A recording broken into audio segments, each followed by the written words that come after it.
less than our Commander-in-Chief, the President of the Republic, His Excellency Ferdinand Bongbong Marcos Jr. This is also in line with the pronouncement of our Vice President, Inday Sara Duterte, that we are going to strengthen the ROTC program in our country. And this is not a small task at all. In fact, sabi nga ni General Manuel, it is a Herculean task.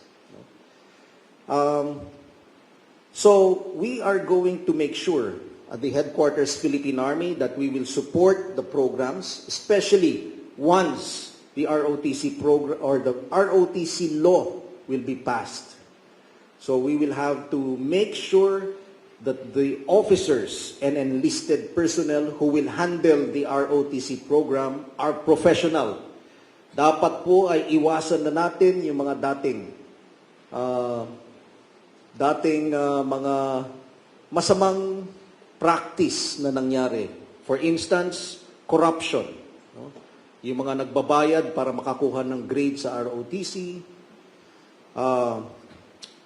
abuse, and the like. So iwasan na natin itong mga ito. We are going to make sure that all of those who are going to handle the ROTC program will have to pass through a training program. And they will make sure, and we will make sure that those who will be handling the ROTC will have the acumen and the character to be able to do that. In addition to the ROTC program, the Reserve Force development is also one of the tasks that was given to us by our Commander-in-Chief. If we look at what's happening now in the world, specifically the conflict between Russia and Ukraine, one lesson that we have learned there is that we have to develop our reserve force.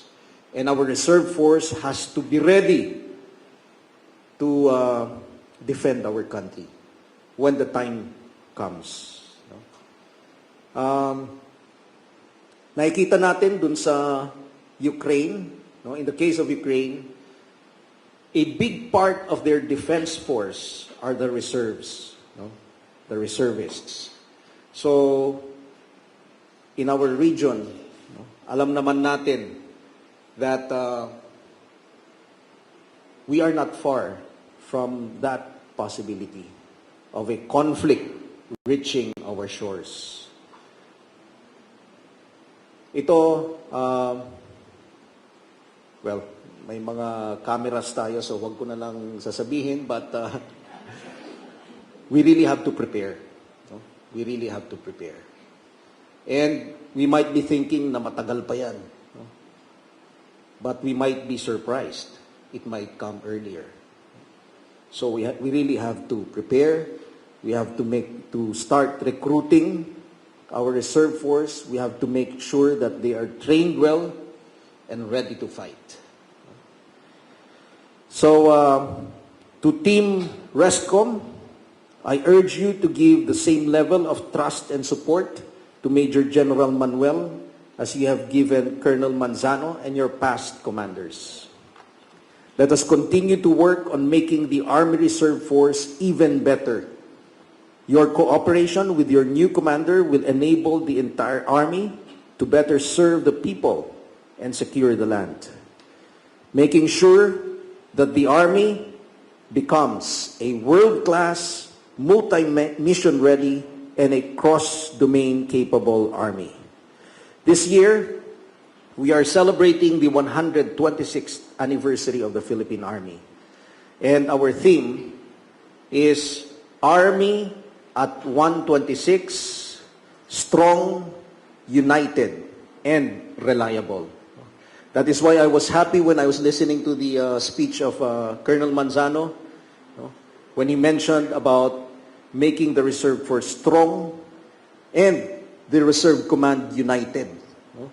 So tamang-tama, Sam. So nakikinig ako sa speech, Nakikinig ako. Kala mo.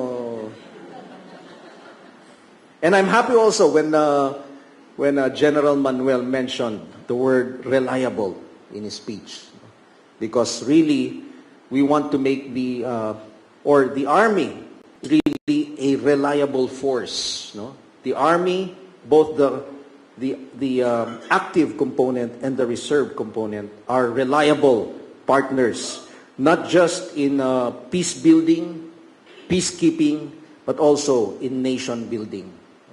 So nakita natin that even during calamities and disasters, at the forefront of our response are the reservists. Kaya't napakalaki ng role ng ating reservists. And to the members of the Reserve Command, especially our RCDG commanders, I want you to be dedicated in your tasks. No? Mahirap yung mga tasking ninyo. Lahat ng binanggit ni General Manuel kanina, no? Siya ang mag-uutos, kayo ang gagawa. No? On the ground. No? That is why your task is really very important. No? So if you think that you are not up to that task, just tell us. No? Because what we are doing now is that we are assigning the best officers to the Reserve Command.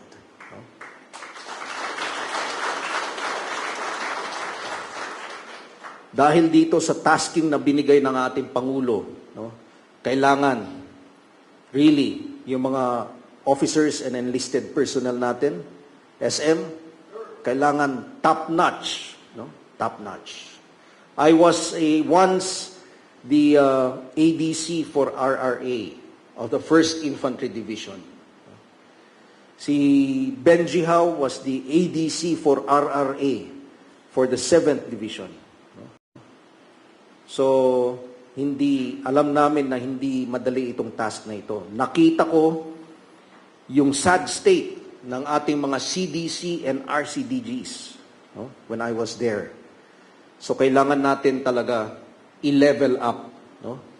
Habang ang regular force natin is striving to be world-class, dapat yung ating reserve component should also be world-class.